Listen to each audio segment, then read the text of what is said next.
नमस्कार। प्रयास के ऑनलाइन प्लेटफॉर्म पर आपका सबका स्वागत है। जैसा कि आपको विदित है, आज प्रयास की जो परम टेस्ट सीरीज है उसका 10वां टेस्ट जो है संपन्न हुआ है। तो आज का टेस्ट निश्चित रूप से बहुत अच्छा हुआ होगा। पूरे परीक्षा पैटर्न को ध्यान में रखते हुए हमने आज का जो पेपर है उसको सेट किया था। शुरुआत के जो प्रश्न थे उनमें क्वेश्चन 1 से लेकर 15 तक हमने 7-8 क्वेश्चन जो है वो मनोविज्ञान और शिक्षा प्रबंधन से संबंधित प्रश्न डाले थे। तो इन प्रश्नों का सॉल्यूशन एक एक करके देखते हैं। देखिए, मनोविज्ञान में तो आपके जो टॉपिक था वो था संवेगात्मक बुद्धि और संवेगात्मक सामाजिक अनुभव या भावनात्मक अधिगम पर आधारित। और एक जो टॉपिक आपके मैनेजमेंट में जो टॉपिक थे उनमें एक तो शैक्षिक पर्यवेक्षण और निरीक्षण था, और एक शिक्षा में सकल गुणवत्ता प्रबंधन, और एक केवल प्रबंधन से संबंधित था।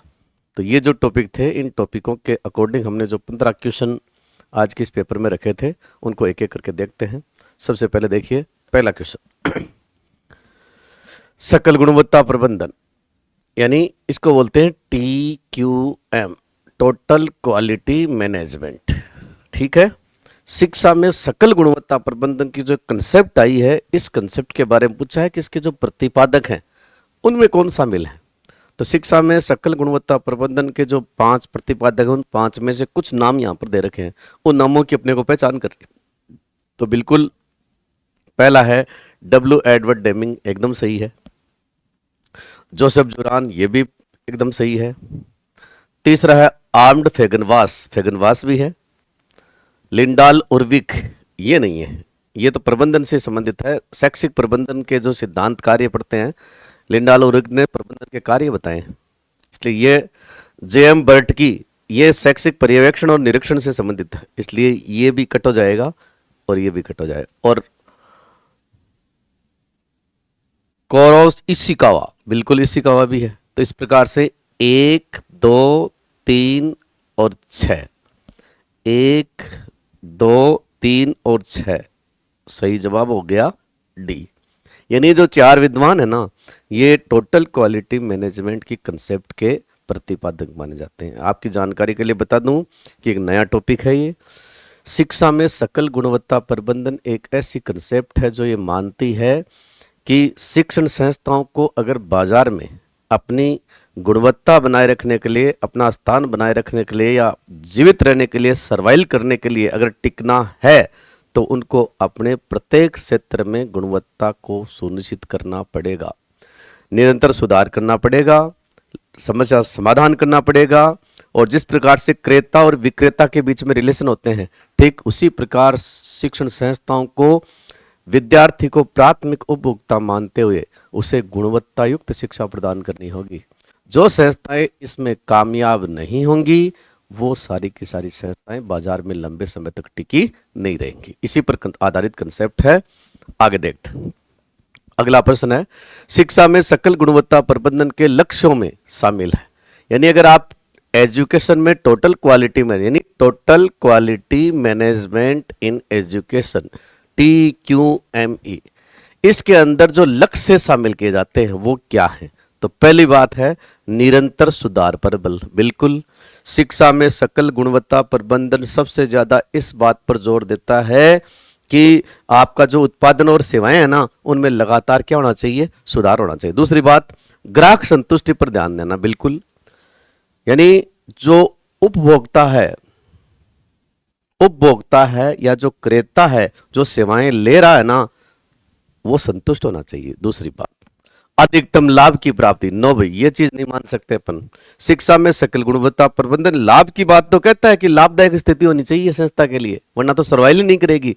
लेकिन अधिकतम लाभ है ना, कमाने की चीज नहीं होती है, गुणवत्ता के साथ साथ में लाभ की बात होती है। इसलिए ये बात पूरी तरह।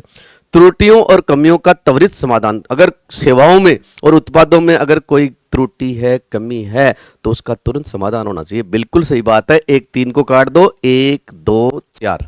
तो कौन सा उत्तर सही हो गया? सी सही हो गया। 1, 2 और 4। आगे आ जाइए। तीसरा प्रश्न है, एडवर्ड डेमिंग द्वारा प्रतिपादित PDCA मॉडल ये जो सकल गुणवत्ता प्रबंधन की जो प्रक्रिया है, इस प्रक्रिया के चरणों को 4 स्टेप में बताया है एडवर्ड डेमिंग ने, जो इस पूरी कंसेप्ट का प्रतिपादक भी माना जाता है। ठीक है ना। पीडीसीए मॉडल में जो काम बताए हैं उन कामों को बताया है। तो पीडीसीए का पूरा नाम मैं आपको बता दूं, प्लान, पी से प्लान, डी से डू, सी से चेक और ए से एक्ट। तो इसमें जो काम दे रखे हैं, तो सबसे पहले तो प्लान यानी योजना बनानी है आपको। और योजना किस आधार पर बनाओगे? आप संस्था में देखोगे पहले कि कौन कौन से क्षेत्रों में कमियां हैं, कहाँ कमी है, प्रॉब्लम क्या है, समस्या कहाँ है। तो सबसे पहले आप योजना बनाते समय समस्या को केंद्रित करेंगे। तो ए में तो आ जाएगा 4, समस्या की पहचान करनी है सबसे पहले। फिर डू, डू का मतलब उस समस्या का अपने को क्या करना है? समाधान करना है, यानी उसका कोई ना कोई समाधान खोजना है। तो दूसरे में अपन समाधान है उसको खोजेंगे समस्या को। तो डू में आ जाएगा 3। चेक, समाधान करने के बाद में उसका परिणाम क्या रहा, रिजल्ट क्या रहा, कि वाकई में जो अपन ने समाधान खोजा वो समस्या को सॉल्व करने में कारगर साबित हुआ या नहीं हुआ, उसके परिणाम की जांच करनी चाहिए। इसलिए चेक के अंदर आ जाएगा परिणाम की जांच। ठीक है। और उसके बाद में एक्ट, अगर मान लीजिए आपने परिणाम खोजा और आपको लगा कि वाकई में जो समाधान था वो तो समस्या के समाधान में कारगर रहा है, तो आप उसको क्या कर सकते हो? क्रियान्वित कर सकते हो हमेशा के लिए। तो इसको कर देंगे एक्ट, यानी सुधार, यानी क्रियान्वित करेंगे। और इसलिए करेंगे जिससे संस्था के अंदर क्या हो सके? सुधार हो सके। तो इस प्रकार से प्लान, डू, चेक और एक्ट ये स्टेप है। तो इसमें हो जाएगा 4 3 2 1, एकदम उल्टा है। बी ऑप्शन एकदम सही हो गया। आगे आ जाओ। अगला प्रश्न देखिए। परंपरागत शिक्षा की तुलना में, एक तो ट्रेडिशनल अपनी जो एजुकेशन चल रही है और एक जो नई प्रणाली आई है शिक्षा की जिसका नाम है सकल गुणवत्ता युक्त शिक्षा। तो सकल गुणवत्ता युक्त शिक्षा की मान्यता यानी अपन शिक्षा में संपूर्ण गुणवत्ता की बात करते हैं। एक तो ये शिक्षा और एक जो पहले से चली आ रही शिक्षा, इन दोनों के बीच में जो मान्यता है ना, उसको लेकर अपने को कथन है, इन पर विचार करना है और सत्य कथन है उसकी पहचान करनी है। पहली बात, प्रतिबद्धता मात्र पेशेवर लोग नहीं बल्कि प्रत्येक व्यक्ति द्वारा धारण की जाती है। देखो परंपरागत तुलना में तो अलग बातें थी, लेकिन सकल गुणवत्ता प्रबंधन के अंदर पहली बात यह है कि प्रतिबद्धता मात्र पेशेवर लोग नहीं बल्कि प्रत्येक व्यक्ति द्वारा धारण की जाए। किसकी प्रतिबद्धता? कमिटमेंट का मतलब आप जो सेवा या उत्पाद दे रहे हो ना शिक्षा के रूप में, उसका जो कमिटमेंट है वो करने वाला है ना खाली पेशेवर व्यक्ति नहीं है, बल्कि उस काम से जुड़ा हुआ प्रत्येक व्यक्ति है। जिसका मतलब यह है कि अगर आप चाहते हो कि बच्चे को अच्छी शिक्षा मिले तो खाली सारी जिम्मेदारी आप स्कूल पर या केवल शिक्षक पर या केवल संस्था प्रधान पर नहीं। वो पेशेवर लोग हैं, वो अकेले ही केवल इस जिम्मेदारी, इस कमिटमेंट को पूरा नहीं करेंगे, क्योंकि इसमें अभिभावकों का महत्वपूर्ण योगदान है, बच्चे का भी महत्वपूर्ण योगदान है, समाज का भी योगदान है। इसलिए केवल शिक्षक और विद्यालय की प्रतिबद्धता नहीं रहेगी, सब लोगों की प्रतिबद्धता रहेगी। अपन सब जानते हैं कोई बच्चा अगर अच्छी परफॉर्मेंस देता है ना तो उसमें सारे पक्षों का योगदान होता है।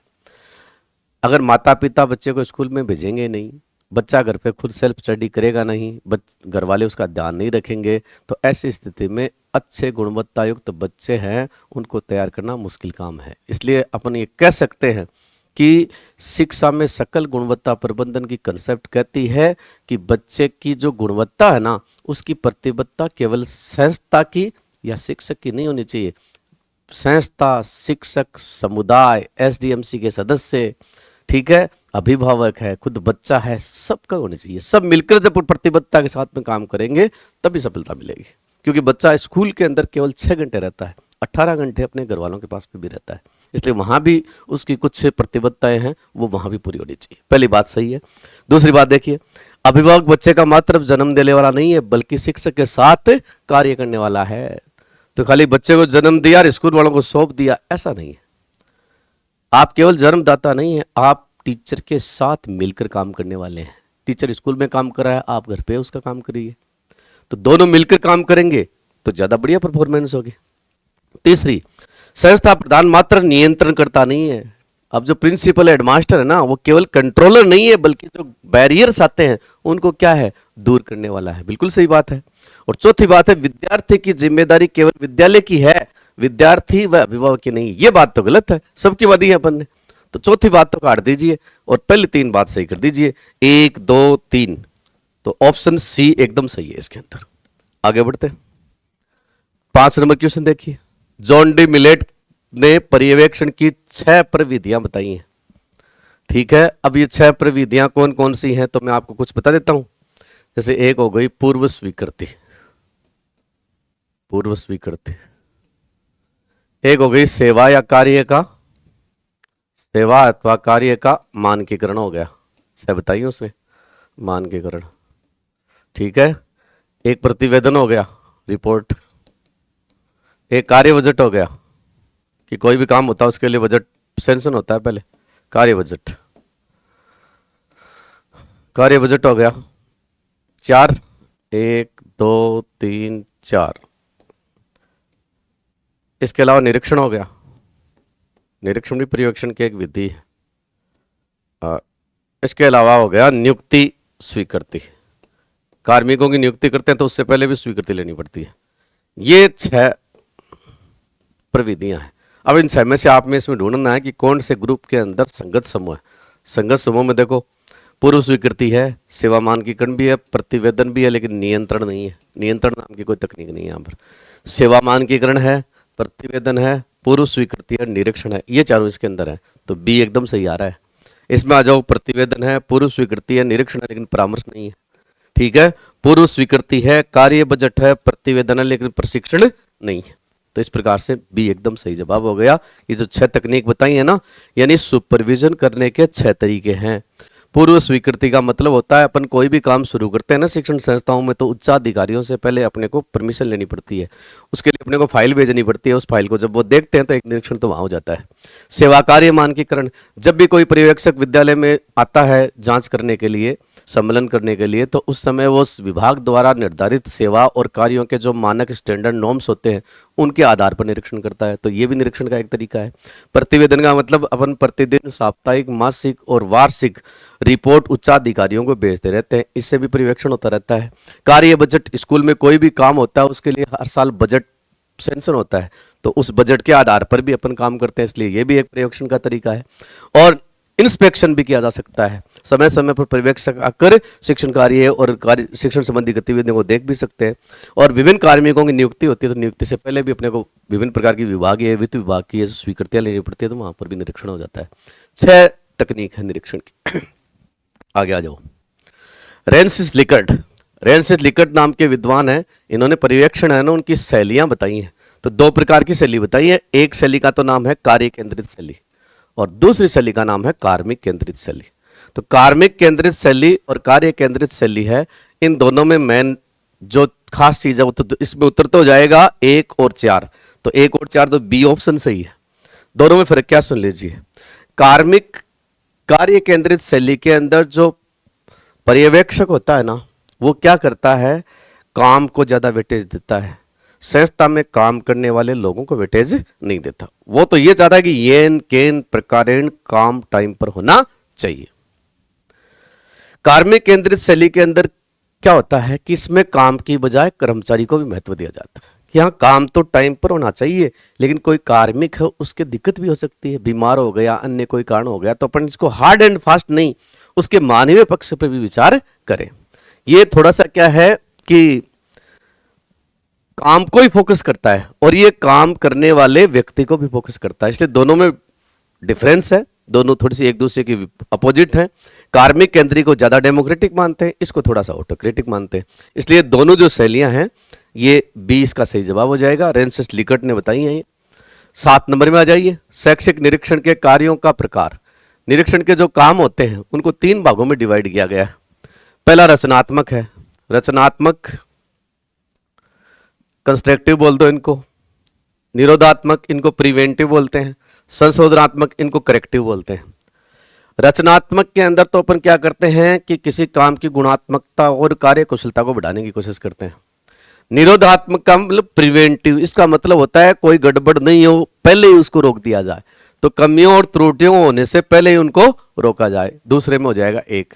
और संशोधन में त्रुटियां और कमियां होती है ना, उनकी खोज की जाती है खाली कि प्रक्रिया में कहां कहां त्रुटियां हैं।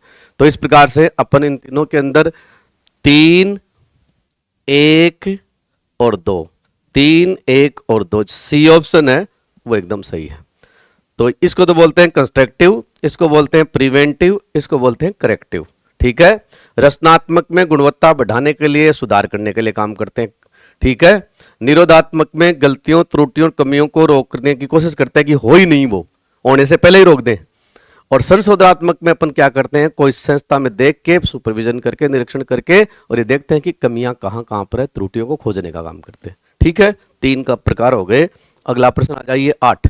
शैक्षिक पर्यवेक्षण और निरीक्षण में डिफरेंस की बात आ रही है भाई, अंतर पूछ रहा है, तो आपको अंतर सबने पढ़ा है। पर्यवेक्षण एक व्यापक प्रक्रिया है, बिल्कुल सही है। पर्यवेक्षण कॉम्प्रहेंसिव है भाई, व्यापक है। और निरीक्षण इसका एक तरीका है। अभी पर्यवेक्षण के लिए आपको मैंने 6 प्रविधियां बताई थी, उसमें निरीक्षण भी एक विधि थी। ठीक है, पहली बात। दूसरी बात, निरीक्षण नकारात्मक आलोचनात्मक है, क्योंकि निरीक्षक जो हो जाता है ना, इंस्पेक्टर जो हो जाता है, वो हमेशा कमियां निकालने का काम करता है, तो ये थोड़ा नेगेटिव ज्यादा रहता है। जबकि पर्यवेक्षण है ना, वो पॉजिटिव है और सुधारात्मक है। इसका उद्देश्य तो कमियों की पहचान करना है, इसका है कमियों की पहचान करके कमियों में सुधार करवाना है, तो ये थोड़ा पॉजिटिव ज्यादा है। ठीक है, दूसरी बात भी, पर्यवेक्षण सत्ताप्रद है, सत्ताप्रद और आधिकारिक है, यानी इसमें अथॉरिटी को दिखाया जाता है, अधिकारी होने का दम्भ होता है। जबकि निरीक्षण शिक्षाप्रद और प्रजातांत्रिक, ये उल्टा है भाई। शिक्षाप्रद पर्यवेक्षण होता है, ज्यादा डेमोक्रेटिक प्रजातांत्रिक पर्यवेक्षण होता है। इसलिए ये जो बात है ना सी वाली, ये गलत है। डी में क्या लिखा है, निरीक्षण में भय एवं आतंक, जबकि पर्यवेक्षण में भय युक्त नहीं है, ये मुक्त है। दोबारा सुन लीजिए, निरीक्षण में तो भय और आतंक का वातावरण होता है, और पर्यवेक्षण थोड़ा डेमोक्रेटिक होता है ना, इस वजह से भय मुक्त और सहयोगात्मक वातावरण पाया जाता है। इसलिए इसका देखो यहाँ हिंदी में भय युक्त लिखा हुआ आ गया, लेकिन जो अंग्रेजी में है ना, उसमें फियर फ्री लिखा हुआ है, यानी डर से मुक्त होना, ये लिखा हुआ है। इसलिए उसके हिसाब से अपन देखें ना, तो सही जवाब है ना, क्योंकि अपन हिंदी और अंग्रेजी दोनों की बात करते हैं, तो इंग्लिश वाले को इसे मानते हैं सब में, तो सी है वो ज्यादा प्रॉपर जवाब हो गया इसका। आगे आ जाइए, 9 नंबर क्वेश्चन देखिए। इसमें देखो कुछ मॉडल्स दे रखे हैं, क्षमता मॉडल, मिश्रित मॉडल और ट्रेट मॉडल। ये सारे के सारे आप सब जानते हो संवेगात्मक बुद्धि से संबंधित बातें हैं।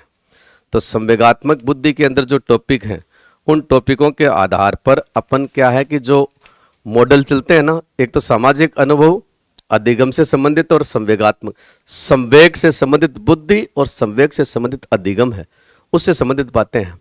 तो ये सारे के डेनियल गोलमैन का नाम आप सबने सुना ही है, पीटर सेलो और जॉन मेयर का नाम भी सुना है। संवेगात्मक बुद्धि से संबंधित 3 मॉडल चलते हैं। ये जो 3 मॉडल हैं, किस किस ने दिए हैं, इनको आपस में मिलान करना है। तो देखो, सबसे पहला दिया है क्षमता मॉडल। क्षमता मॉडल का जो प्रतिपादन किया है वो किया है जॉन मेयर, सॉरी हाँ समता मॉडल का प्रतिपादक है जॉन मेयर और पीटर सेलेव। तो इसको तो मिला दीजिए आप 2 नंबर से। मिश्रित मॉडल जो दिया है वो दिया है डेनियल गोलमैन ने, और ट्रेट यानी विशेषता या जो गुण मॉडल दिया है वो दिया है कॉन्स्टेंटिनस पेट्राइड्स ने। तो ये मॉडल हैं। अब इन मॉडलों में क्या क्या चीज है, थोड़ा सा इसको सुन लीजिए आप। ये संवेगात्मक बुद्धि से संबंधित 4 मॉडल दिए हैं, और इन मॉडलों के द्वारा यह समझाने की कोशिश की गई है कि कौन से मॉडल में क्या विशेषता होती है, यानी कौन कौन से पहलू शामिल हैं। तो मैं आपको बता दूं कि देखो, सबसे पहले अपन बात करें, ये जो पहला मॉडल आपने दिया क्षमता मॉडल है। क्षमता मॉडल जो दिया है वो पीटर सेलेव और जॉन मेयर ने दिया है, और ये इसमें 4 तत्व बताते हैं। कौन कौन से 4 तत्व बताते हैं? भावना से संबंधित 4 तत्व बताते हैं। पहला कि इसमें आदमी में क्या कैपेसिटी होती है, पहली है भावना की पहचान करना, दूसरा है भावना को समझना, तीसरा है भावना का उपयोग करना, और चौथा है भावना का प्रबंधन करना। इस प्रकार से जो 4 चीजें होती हैं वो क्षमता मॉडल, ये अगर कोई काम कर रहा है तो क्षमता मॉडल कहता है कि ये संवेगात्मक बुद्धि के अंदर 4 क्षमताएं व्यक्ति में होना जरूरी होती है। इमोशनल इंटेलिजेंस जो होती है ना, आदमी में 4 कैपेसिटी पैदा करती है। इसके बाद में अपन करते हैं दूसरे की बात, यानी ट्रेट मॉडल है, गुण विषयक या विशेषता मॉडल है। इसकी अपन बात करें तो ये मानता है, ट्रेट मॉडल वाले ये मानते हैं कि ये जो संवेगात्मक बुद्धि है ये अगर आदमी में होती है तो उसमें कुछ क्षमताएं पैदा होती हैं, और ये क्षमताएं उन्होंने जो बताई हैं ये भी 4 ही बताई हैं। पहली बताई है कल्याण, कल्याण दूसरों की भलाई का गुण, सामाजिकता सोशलिटी, तीसरा आत्मनियंत्रण सेल्फ कंट्रोल, और चौथा उन्होंने बताया है इसके अंदर संवेगात्मकता इमोशनलिटी। ये चार गुण अगर किसी में विकसित होते हैं तो इसका मतलब संवेगात्मक बुद्धि है, उसका ट्रेट मॉडल इस बात को स्पष्ट करता है। और मिश्रित मॉडल की बात करता है डेनियल गोलमैन, और डेनियल गोलमैन जो है उसने मिश्रित मॉडल में यह बताया है कि कोई भी व्यक्ति जिसमें इमोशनल इंटेलिजेंस होती है उसमें टोटल 5 प्रकार की क्षमताएं होती हैं। पहली उसने बताई है स्व जागरूकता, खुद जागरूक होता है हर चीज के प्रति। दूसरा आत्म संयम, अपने पर कंट्रोल रखना। तीसरा सामाजिक कौशल पैदा होता है, बिल्कुल पैदा होता है। चौथा दूसरों के प्रति सहानुभूति पैदा होती है। और पांचवा आत्म प्रेरणा यानी सेल्फ मोटिवेट होता है। ये 5 चीज है। तो मिश्रित में तो 5 क्षमता बताई हैं, और जो क्षमता और ट्रेट मॉडल है इनमें आदमी के अंदर 4 कुशलताएं बताई हैं। तो ये मॉडल जो है ना ये बताने की कोशिश कर रहे हैं कि जिस आदमी में संवेगात्मक बुद्धि बढ़िया होती है उस आदमी में क्या क्या कैपेसिटी होती है, क्या क्या गुण होते हैं। तो इन सब का उल्लेख अपन ने कर लिया है। आगे बढ़ते हैं, उत्तर इसका मिला लीजिए। क्षमता मॉडल पहले में 2, दूसरे के अंदर 3 और 2 3 1, 2 3 1 बी ऑप्शन आपके सामने। आगे आ जाओ। ये प्रश्न है आपके इमोशनल इंटेलिजेंस से संबंधित। जीवन में सफलता प्राप्ति में 80% योगदान तो होता है संवेगात्मक बुद्धि का, इमोशनल इंटेलिजेंसी का, ठीक है। और 20% योगदान होता है बुद्धि लब्धि यानी आईक्यू का। तो ये बात कौन कहता है? तो ये कथन है सीधा सीधा डेनियल गोलमैन का कथन है। आगे आ जाओ। संवेगात्मक बुद्धि इमोशनल इंटेलिजेंस, इस शब्द का प्रयोग सबसे पहले किसने किया? तो इसका सही जवाब है पीटर सेलोवी और जॉन मेयर ने 1990 में किया है। ठीक है, ध्यान रखना। संवेगात्मक बुद्धि का उपयोग भले ही पीटर सेलोवी और जॉन मेयर ने किया हो, लेकिन इसको पूरी दुनिया में लोकप्रिय बनाने का जो श्रेय दिया जाता है वो डेनियल गोलमैन को दिया जाता है। इमोशनल इंटेलिजेंसी या संवेगात्मक बुद्धि है ना, एक ऐसी योग्यता है जिससे आदमी संवेगों की समझ पैदा करता है। इन संवेगों की समझ में खुद के संवेगों को समझना, उन पर कंट्रोल करना, उनको मैनेज करना, दूसरों के संवेगों को समझना, दूसरों के संवेगों के संदर्भ में बैलेंस बनाना, ठीक है ना। इस प्रकार की क्षमताएं अगर आदमी में पैदा हो जाती हैं, क्योंकि आपको पता है डेनियल गोलमैन जो जैसे लोग हैं उन्होंने एक किताब लिखी है, उसमें लिखा है कि संवेगात्मक बुद्धि है वो बुद्धि लब्धि से भी ज़्यादा महत्वपूर्ण है। जो आदमी इमोशंस को समझ लेता है, दूसरे के अपने उनको मैनेज कर लेता है, उनको कंट्रोल कर लेता है, उनको डाइवर्जन करना जानता है, वो आदमी बहुत अच्छा जीवन जी सकता है। इसलिए संवेगात्मक बुद्धि के जो प्रतिपादक है ना, ये सारे के सारे मानते हैं कि बुद्धि लब्धि ज्यादा महत्वपूर्ण नहीं है। आईक्यू कितना महत्वपूर्ण है ये ज्यादा महत्वपूर्ण नहीं है। आदमी को संतुलित ढंग से और संतोषपूर्ण जीवन जीने के लिए यह जरूरी है कि उसको संवेगों की समझ होनी चाहिए। ठीक है, आगे बढ़ते हैं। क्षमता मॉडल के अनुसार संवेगात्मक बुद्धि में कौन सी विशेषताएं शामिल हैं? तो देखो इसमें 4 हैं। भावनाओं से भावना की पहचान, भावना का उपयोग, भावना को समझना और भावना का प्रबंधन। ये तो डेनियल गोलमैन वाली में आती हैं दोनों बातें, तो ये तो कट जाएंगी। और 1 2 3 4 केवल 1 2 3 4 सी हो गया इसका जवाब। आगे आ जाओ। सामाजिक भावनात्मक अधिगम, ये नया है, लर्निंग से संबंधित टॉपिक जुड़ा है। यानी आप सोशल जो इमोशंस होते हैं ना उनसे कैसे, तो देखो सामाजिक भावनात्मक अधिगम किस में उपयोगी है? अगर सामाजिक भावनात्मक अधिगम अपन काम में लेते हैं तो इससे बच्चे में क्या फायदा होता है? तो एक तो आत्म जागरूकता पैदा होती है, बिल्कुल होती है। दूसरी सहानुभूति में विकास सहानुभूति और उसके विकास में महत्वपूर्ण है। और दूसरों के साथ में जो रिलेशनशिप होती है, संबंध वगैरह होते हैं उनमें, यानी ये इमोशनल लर्निंग है। इमोशनल लर्निंग में इमोशनल इंटेलिजेंसी का, संवेगात्मक बुद्धि का महत्वपूर्ण योगदान होता है।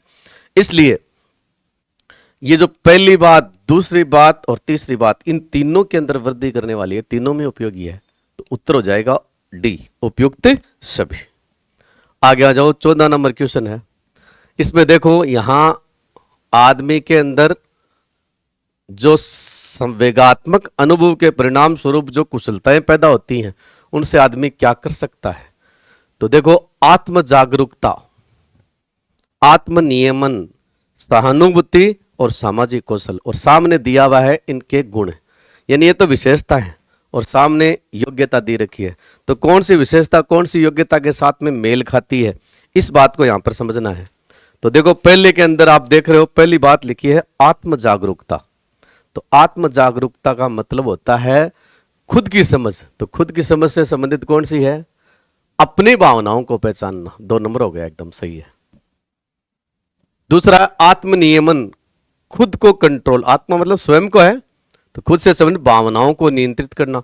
तो ये भावनाओं को नियंत्रित करने वाला हो गया, यानी पहले में 2 हो गया और दूसरे के अंदर 3 हो गया। ठीक है, अब सहानुभूति, सहानुभूति का मतलब क्या है? तो 2 बात बची है, संबंधों का प्रभावी प्रबंधन या दूसरों की भावनाओं। तो सहानुभूति तब पैदा होती है जब अपन दूसरों की भावनाओं को समझते हैं। और सामाजिक कौशल, यह संबंधों को प्रभावी बनाने का तरीका होता है, इसलिए इसमें यह हो जाएगा। तो 2 3 1 4, 2 3 1 4, ए ऑप्शन एकदम सही हो गया।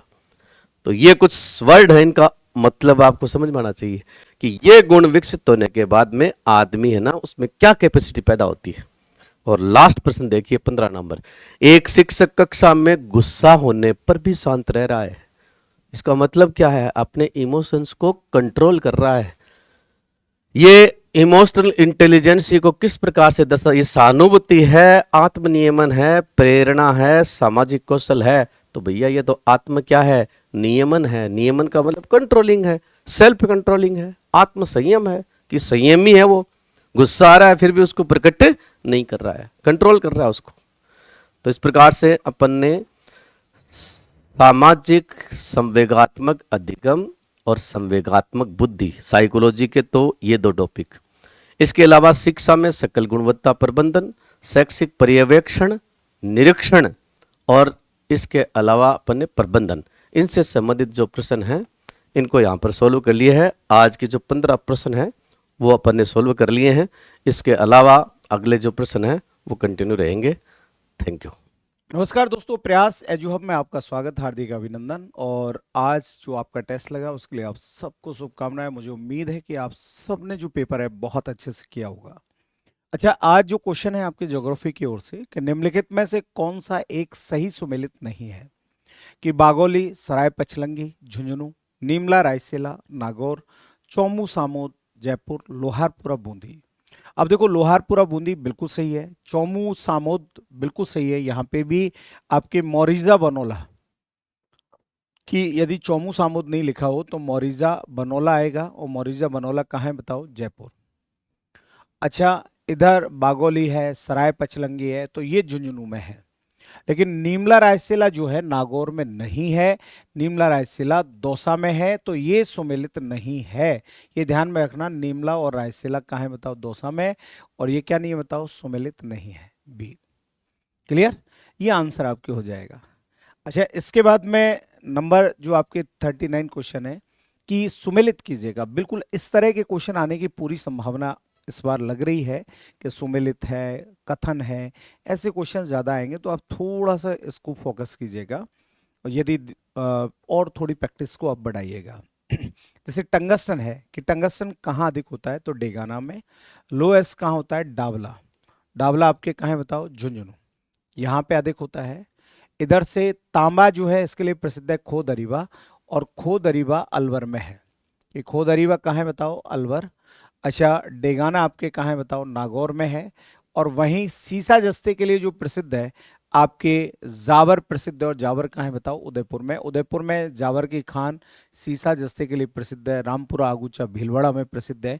तो यहाँ जो आंसर बनता है वो 3 4 1 2 बनता है। तो 3 4 1 2 के आधार पर बी आपके आंसर हो जाएगा। ठीक है, क्वेश्चन नंबर 39 का ये आप ध्यान में रखना। खो दरीबा अलवर, जावर क्षेत्र उदयपुर, डेगाना आपके नागौर, और डावला क्षेत्र कहाँ है? आपके झुंझुनू में है। और ये लोहे के लिए प्रसिद्ध है, ये आपके टंगस्टन के लिए प्रसिद्ध है, ये जो है वो तांबे के लिए, और ये किसके लिए? सीसा जस्ते के लिए प्रसिद्ध है। तो बी ऑप्शन बन जाएगा। इसके बाद में कि राजस्थान का खनिज उत्पादन में योगदान के संबंध में कौन सा कथन असत्य है? कि राजस्थान भारत का 7% वोलेस्टोनाइट उत्पन्न करता है, राजस्थान भारत का 96% फ्लोराइड उत्पन्न करता है, राजस्थान भारत का 75% रॉक फास्फेट उत्पन्न करता है, राजस्थान भारत का 90% कि 90% क्या उत्पादित करता है, जास्पर उत्पन्न करता है। तो ये आपको बताना है कि भाई इसमें से कथन कौन सा असत्य है। तो मैं आपको ये बता दूं कि वर्तमान यदि आप देखें आर्थिक समीक्षा 2025-26 भी देखें तो असत्य जो कथन है वो आपके भारत का 90% जासवर उत्पन्न करता है, नहीं करता, कम करता है। एकाधिकार जरूर हम रखते हैं लेकिन कम करते हैं। हाँ, 7% वोलेस्टोनाइट बिल्कुल ये राजस्थान में होता है। वोलेस्टोनाइट को कैल्शियम मेटासिलिकेट भी कहते हैं कि इसे आपके कैल्शियम मेटासिलिकेट भी कहा जाता है। कि कैल्शियम मेटा क्या कहा जाता है बताओ, सिलिकेट कहा जाता है वोलेस्टोनाइट को। राजस्थान भारत का 96% फ्लोराइड उत्पन्न करता है, बिल्कुल सही है। 75% रॉक फास्फेट करता है, और रॉक फास्फेट की बड़ी जो खान है ना वो झामर कोटला, याद रखना, उदयपुर में है। और लाठी बिरमानिया क्षेत्र आपके की झामर कोटला उदयपुर, और लाठी बिरमानिया जो है ये आपके जैसलमेर में है। कि लाठी बिरमानिया ये आपके कहाँ है बताओ, जैसलमेर में है। ये आप ध्यान में रखना, ठीक है। और यहाँ से बिल्कुल आपसे पूछ लिया जाता है कि भाई कौन कहाँ कैसे उत्पादित करता है, तो ये क्षेत्र भी पूछ लिए जाते हैं, ठीक है। ये कथन असत्य है, ये कथन क्या है, असत्य। तो 4 नंबर आपके आंसर बन जाएगा 40वें में। इसके बाद में है कि राजस्थान में गैर परंपरागत स्रोतों से ऊर्जा के उत्पादन हेतु भारत सरकार के नवीन एवं नवीकरणीय ऊर्जा मंत्रालय की नोडल एजेंसी क्या है। कि भाई जो नवीन जो स्रोत हैं, गैर परंपरागत स्रोत हैं, तो इनकी नोडल एजेंसी क्या है। तो इस राजस्थान अक्षय ऊर्जा निगम, राजस्थान राज्य विद्युत बोर्ड, राजस्थान अक्षय ऊर्जा फाउंडेशन, जयपुर विद्युत वितरण निगम लिमिटेड, तो ए हो जाएगा। इसको कहते हैं Rajasthan renewal energy corporation limited. कि राजस्थान रिन्यूअल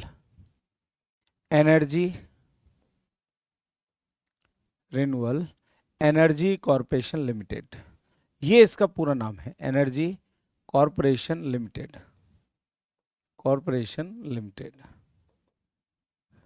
अक्षय ऊर्जा निगम, ठीक है ना। कि राजस्थान अक्षय ऊर्जा निगम लिमिटेड, ये इसके लिए जो है एक श्रेष्ठ एजेंसी है, और RRECL इसे आपके कहा जाता है, ठीक है। इसके बाद में क्वेश्चन नंबर 42 है कि अडानी हाइब्रिड एनर्जी की सहायक कंपनी ने किस स्थान पर भारत का पहला पवन सौर हाइब्रिड प्लांट स्थापित किया है, या पावर प्लांट स्थापित किया है। Question number 42। अब 42 की बात करें तो इसमें जैसे दिल्ली है, पटना है, हैदराबाद है, जैसलमेर है। तो इसने जो अडानी ग्रुप है ना, अडानी ग्रुप, इसने जैसलमेर, फलौदी क्षेत्र में, जोधपुर में ज़्यादा इन्वेस्टमेंट किया है। तो जब ऐसी बात आए अडानी की, तो जैसलमेर, फलौदी, जोधपुर याद रखना। यहाँ विकल्प के आधार पर अपन देखें तो बिल्कुल क्लियर पता लग रहा है कि भाई राजस्थान के संदर्भ में क्वेश्चन है, तो इसका आंसर आपके क्या होगा, जैसलमेर होगा। Thank you all of you, good night. और फिर से हम मिलेंगे एक नई ऊर्जा के साथ, एक नए टेस्ट के साथ में। Thank you. नमस्कार, प्रयास के ऑनलाइन प्लेटफॉर्म पर आपका स्वागत है। और आज आपका एक बार फिर टेस्ट पेपर का सॉल्यूशन है। जीके वाले प्रश्न देखते हैं। स्क्रीन पे देखो आपके सामने, आपके टॉपिक जो थे वो आयोग से संबंधित थे। तो पहला प्रश्न है वो है, निम्न पर विचार कीजिए और नीचे गए कूट में से सही उत्तर कौन है। आपके सामने 2 कथन और कारण है, इनमें से आपको देखना है कि इनमें से सही कौन सा और गलत कौन सा है, ठीक है। तो आराम से पढ़ो, इसको देखो। पहली बात क्या कह रहा है, राष्ट्रीय मानवाधिकार आयोग का अध्यक्ष वह व्यक्ति होता है जो केवल भारत का मुख्य न्यायाधीश रह चुका है। देखो, राष्ट्रीय मानवाधिकार संरक्षण अधिनियम जब 93 में आयोग बना, तब इसमें यह प्रावधान था कि सर्वोच्च न्यायालय का सेवानिवृत्त मुख्य न्यायाधीश आयोग का क्या बन सकता है, अध्यक्ष बन सकता है, ठीक। लेकिन अब मुख्य न्यायाधीश तो एक ही होता है, और मान लो जो व्यक्ति रिटायर हुआ है और वो आगे काम करने की इच्छुक ना हो, तो फिर हो सकता है, संभावना है कि आपके आयोग का अध्यक्ष का पद है वो रिक्त हो जाए।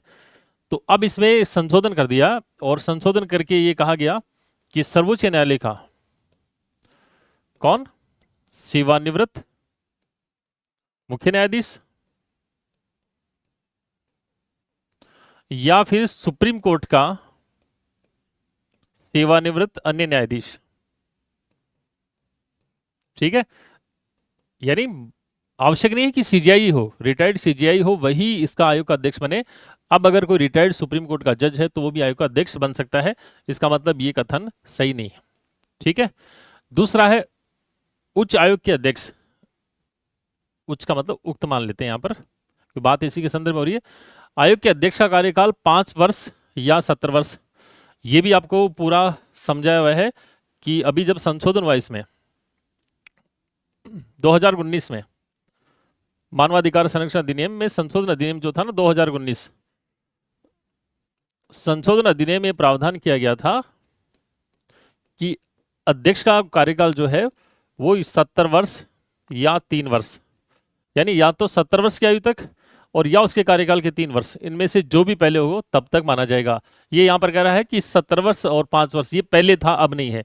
इसका मतलब ये भी सही नहीं है।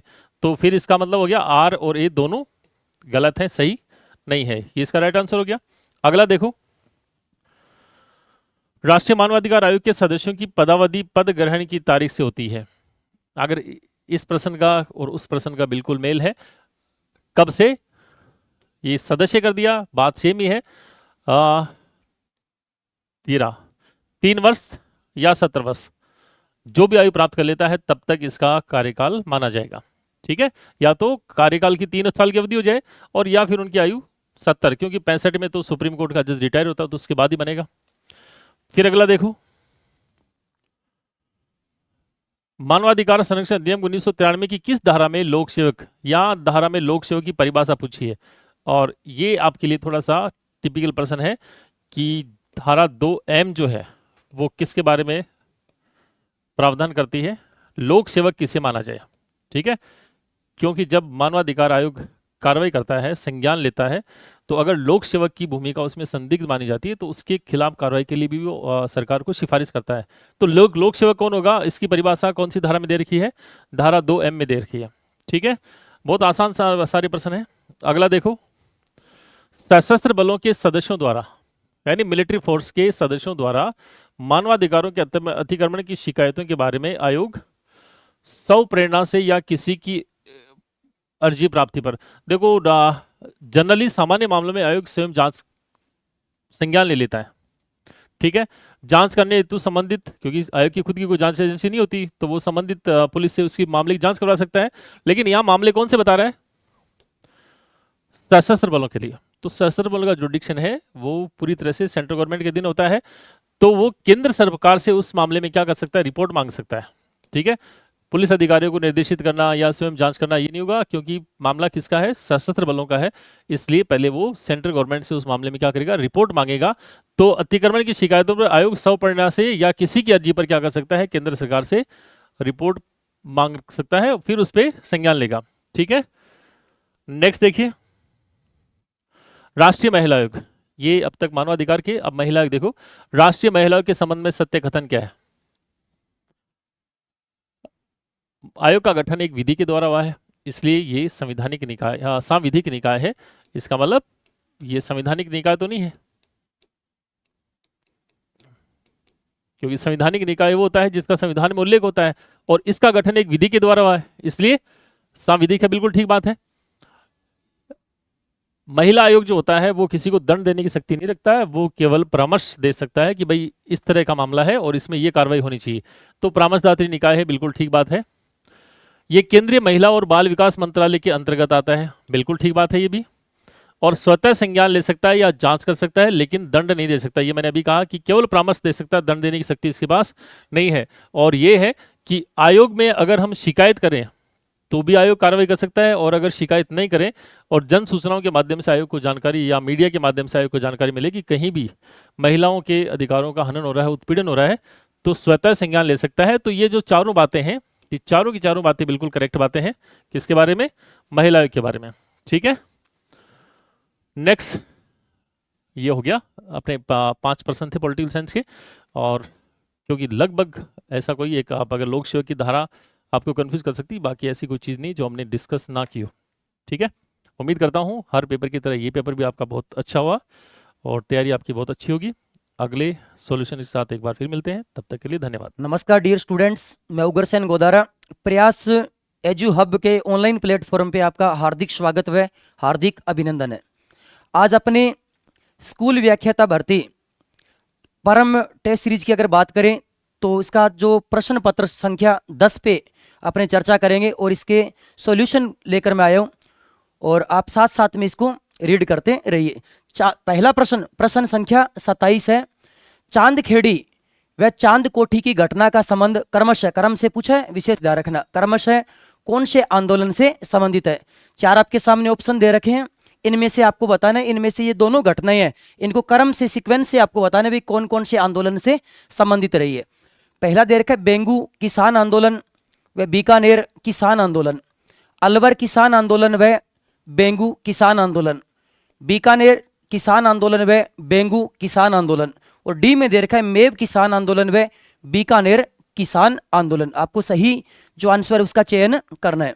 तो ये दोनों घटनाएं दे रखी है चांदखेड़ी, एक तो स्थान है यानी चांदखेड़ी और दूसरा कौन सी घटना है, चांद कोठी। तो इसका राइट जो ऑप्शन रहेगा वो रहेगा ऑप्शन नंबर 1 यानी बेंगू किसान आंदोलन व बीकानेर किसान आंदोलन। ठीक है, तो इसका राइट जो ऑप्शन रहने वाला है ऑप्शन नंबर 1 इसका करेक्ट आंसर रहेगा। चलते अपने आज के अगले एक बहुत ही बेहतरीन प्रश्न की तरफ। प्रश्न है, सुमेलित कीजिए। प्रश्न संख्या 28।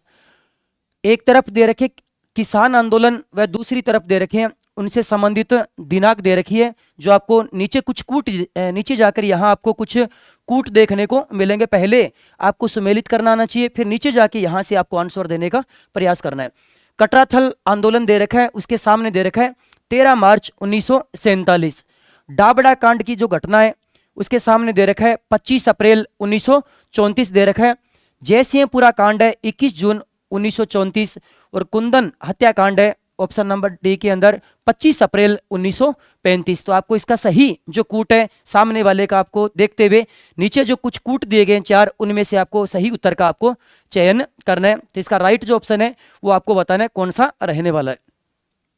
तो देखते हैं इसको। डाबड़ा कांड की अगर घटना की बात करें तो ये हुई थी 13 मार्च 1947। इसका मतलब इसका डाबड़ा कांड से पहले कटराथल है, एक नंबर पे दे रखा। कटराथल की बात करें तो कटराथल की अगर बात करें तो कटराथल का जो हुआ था 25 अप्रैल 1934 के अंदर, यानी 25 अप्रैल 1934। और डाबड़ा कांड जो घटना है ये 13 मार्च, यानी सीधा इसके आगे लिख लो 1 के सामने 2 नंबर, 2 के सामने 1 नंबर, पहले इसको मैच करते हैं। 1 के सामने 2 नंबर यानी इसमें नहीं है तो जिसके अंदर नहीं है इसको डायरेक्ट आप काट दो, इसमें भी नहीं है, इसका मतलब आपके सामने 2 ऑप्शन बच चुके हैं। फिर दे रखे बी के सामने 1 नंबर, बी के सामने 1 नंबर दोनों के अंदर आ रहा है। ठीक है, फिर दे रखा है जयसिंहपुरा जो कांड है उसके सामने दे रखा है 21 जून 1934 और कुंदन जो हत्याकांड है उसके सामने आपको दे रखा है यानी 25 अप्रैल 1934। तो जयसिंहपुरा जो हत्याकांड है 21 जून 1934 यानी सी के सामने आपका रहेगा 3 नंबर और डी के सामने ऑटोमेटिक कौन सा हो जाएगा 4 नंबर। तो आप देखो इसमें 2 1 3 4, इसके सामने देखो इसका राइट जो ऑप्शन है वो रहेगा 2 1 3 4। तो 2 1 3 4 इसमें 3 नहीं है, इसका मतलब इसका करेक्ट जो आंसर है वो आपका रहेगा ऑप्शन नंबर 2 इसका राइट ऑप्शन हो जाएगा। तो 28 नंबर का 2 नंबर आपका करेक्ट आंसर होने वाला है। अगला एक बहुत ही बेहतरीन प्रश्न आपके सामने स्क्रीन पे आ चुका है। मीणा आंदोलन के संबंध में कौन सा कथन असत्य है। यहाँ आपको विशेष ध्यान रखना है, आपसे गलत कथन का आपको चयन करना है, गलत कथन आपको चुनना है। इसमें से 4 कुछ स्टेटमेंट यानी कथन दिए गए। 1924 में भारत सरकार ने क्रिमिनल ट्राइब्स एक्ट को लागू किया था। 1900 ऑप्शन नंबर बी में दे रखा है 1930 में जराइम पेशा कानून को लागू किया गया था। फिर ऑप्शन नंबर सी में दे रखा है मीणा क्षेत्रीय सभा में छोटू राम ने सभी मीणाओं को जोड़ने का कार्य किया था। आपको हर कथन को विशेष रूप से अच्छे से ध्यान से रीड करना है। 1944 में जयपुर में जैन मुनि मगन सागर के नेतृत्व में यह सम्मेलन हुआ था। तो इसमें पूछा है गलत, तो इसका राइट जो ऑप्शन रहेगा गलत वाला वो रहेगा ऑप्शन नंबर सी। तो आपको बताना है, यानी इसमें से गलत पूछा है तो मीणा क्षेत्रीय सभा में छोटू राम ने सभी मीणाओं को जोड़ने का कार्य नहीं किया था। तो इसका राइट जो ऑप्शन है वो रहेगा ऑप्शन नंबर सी, इसका करेक्ट आंसर हो जाएगा। हालांकि जराइम पेशा अधिनियम 1952 के अंदर इसको समापन इसका हो जाता है, यानी समाप्त कर दिया जाता है। अगला प्रश्न बहुत ही बेहतरीन प्रश्न संख्या आपका रहेगा 30 यानी 30। निम्नलिखित कथनों पर विचार कीजिए। कुछ आपको दो कथन दिए गए हैं, नीचे जाकर आपके सामने कूट देखने को मिलेंगे आपको। पहले कथनों को अच्छे से आप पढ़िए। जयपुर प्रजामंडल के कार्यकर्ताओं ने मोतीलाल दिवस 5 अप्रैल 1934 को मनाया था। ये बात सही है या नहीं है, आपको अच्छे से ध्यान से इसको पढ़ना है। 2 नंबर पे जो कथन है वो दे रखा है, जयपुर प्रजामंडल के अध्यक्ष हीरालाल शास्त्री व जयपुर के प्रधानमंत्री मिर्जा इस्माइल के मध्य जेंटलमैन एग्रीमेंट 1942 को हुआ था। तो दोनों कथन को आपको ध्यान से पढ़ना है। नीचे कुछ कूट दिए गए हैं, उनमें से आपको सही उत्तर का चयन करना है। ऑप्शन नंबर 1 के अंदर दे रखा है कथन 1 सत्य व 2 असत्य। 2 में दे रखा है कथन 1 असत्य 2 सत्य। थर्ड के अंदर दे रखा है दोनों कथन सत्य, और डी के अंदर दे रखा है दोनों कथन असत्य। तो इसका राइट जो ऑप्शन है वो आपको बताना है, इसका सही जो आंसर है वो कौन सा रहने वाला है। तो इसका राइट हो जाएगा ऑप्शन नंबर सी, कथन दोनों ही क्या है, सत्य। इसका करेक्ट आंसर रहेगा ऑप्शन नंबर आपका सी, इसका सही आंसर हो जाएगा। अगला चलते हैं अगले प्रश्न की तरफ। प्रश्न संख्या आपका रहेगी 31 यानी 31 नंबर। सुमेलित कीजिए, यानी कूट वाला प्रश्न वापस आ चुका है आपकी स्क्रीन पे। प्रजामंडल दे रखा है और एक तरफ दे रखा है अध्यक्ष, यानी एक तरफ प्रजामंडल के प्रकार और एक तरफ दे रखे इनके इनसे संबंधित अध्यक्ष। पहला दे रखा है सिरोही प्रजामंडल के सामने कृष्णदत्त पालीवाल। धौलपुर प्रजामंडल का अध्यक्ष गोकुल भाई भट्ट था या नहीं था। झालावाड़ प्रजामंडल का अध्यक्ष त्रिलोक चंद माथुर थे या नहीं थे। करौली प्रजामंडल के अध्यक्ष मांगीलाल भव्य थे या नहीं थे। आपको सही कूट का आपको चयन करना है। तो पहले इनको देखिए, सिरोही प्रजामंडल की जब भी बात आती है तो आपके दिमाग में आता है सर सिरोही प्रजामंडल यानी गोकुल भाई भट्ट, यानी पहले का जो ऑप्शन है वो रहेगा 2 नंबर। पहले का कौन सा रहेगा, 2 नंबर। धौलपुर जो प्रजामंडल है इसका जो अध्यक्ष है वो थे कृष्णदत्त पालीवाल, इसका मतलब बी के सामने 1 नंबर।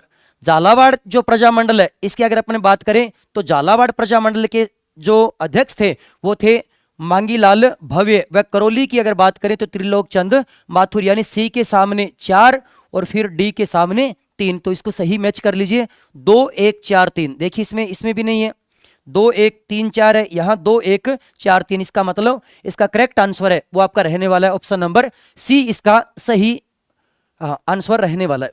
तो इसका राइट ऑप्शन हो जाएगा सी नंबर 31 का। आगे चलते हैं अपने प्रश्न संख्या 32। फिर वापस राजस्थान से संबंधित कुछ प्रजामंडल है और उनसे संबंधित प्रमुख नेता दिए गए। 1 नंबर के सामने अलवर प्रजामंडल के सामने रमेश चंद्र व्यास भूरेलाल बेया। मेवाड़ प्रजामंडल के सामने दे रखा है भवानी शंकर शर्मा व मंगल सिंह। शाहपुरा प्रजामंडल के सामने दे रखा है लादू राम व्यास व गोकुल लाल आसावा। और भरतपुर प्रजामंडल के सामने दे रखा है मोतीलाल यादव। तो नीचे कुछ कूट दिए गए हैं, तो आपको सही कूट का चयन करते हुए इसके नीचे आंसर देना है। अलवर की अगर बात करें तो अलवर क्या यानी भवानी शंकर शर्मा, तो बिल्कुल 2 नंबर वाली बात सही है। तो 1 का होगा 2 नंबर, ठीक है। मेवाड़ प्रजामंडल की बात करें तो रमेश चंद्र व्यास व भूरेलाल बेया। शाहपुरा प्रजामंडल की अगर बात करें तो शाहपुरा प्रजामंडल के यानी अध्यक्ष नेता लादू राम व्यास व गोकुल लाल आसावा। इसका मतलब इसके सामने सी के सामने हो जाएगा 3 नंबर, यहाँ हो जाएगा 1 नंबर। तो भरतपुर के सामने ऑटोमेटिक हो जाएगा 4 नंबर। तो देखिए इसमें 2 1 3 4 इसका राइट ऑप्शन रहेगा, हाँ 2 1 3 4 आपको देखना, 2 1 3 4। तो इसका राइट ऑप्शन आपका रहेगा बी नंबर, इसका करेक्ट आंसर रहने वाला है। चलते अगले, हाँ अगला जो प्रश्न है प्रश्न नंबर 33। यहाँ आपके कला व संस्कृति के जो प्रश्न है वो शुरू हो चुके हैं। सुमेलित वाला प्रश्न है, निम्नलिखित को सुमेलित कीजिए। एक तरफ आपके बोली दी गई है और एक तरफ दिया हुआ है क्षेत्र, यानी बोली से संबंधित आपको क्षेत्र का सही जो क्षेत्र है उसका आपको कूट के अंदर आपको चयन करना है। खेराड़ी के आगे दे रखा है, खेराड़ी आते ही आपके दिमाग में आना चाहिए सर खेराड़ी बूंदी व शाहपुरा। बिल्कुल 1 के सामने कौन सा रहेगा, 4 नंबर। ये पागड़ी नहीं, ये वागड़ी है। वागड़ी बोली की बात करें तो ये बोली जाती है डूंगरपुर व बांसवाड़ा, इसका मतलब बी के सामने 3 नंबर। डुंडाड़ी की अगर बात करें तो ये बोली जाती है जयपुर दौसा व टोंक, बिल्कुल 2 नंबर। और मेवाती बोली जाती है अलवर व भरतपुर। तो इसका सही जो आंसर है आप बताइए, यानी 1 के सामने 4 सभी में दे रखा है। वागड़ी यानी डूंगरपुर व बांसवाड़ा, बी के सामने 3 नंबर, बी के सामने 3 नंबर 2 में आ रहा है, इसका मतलब इसको भी काट दो और इसको भी काट दो। फिर सी के सामने दे रखा है 2 नंबर, तो सी के सामने 2 नंबर है, तो सी के सामने देखो 2 नंबर। तो इसका राइट जो ऑप्शन है करेक्ट आंसर आपका हो जाएगा ऑप्शन नंबर बी, इसका सही आंसर रहने वाला है। अगला प्रश्न आपके सामने स्क्रीन पे आ चुका है, प्रश्न संख्या 34। निम्नलिखित में से कौन सा युग्म असत्य है? ये ध्यान रखना, असत्य है मतलब असंगत यानी गलत कूट का आपको चयन करना है। प्रश्न पढ़ते समय ये विशेष ध्यान रखना है कौन सा सत्य पूछ रहा है कौन सा असत्य।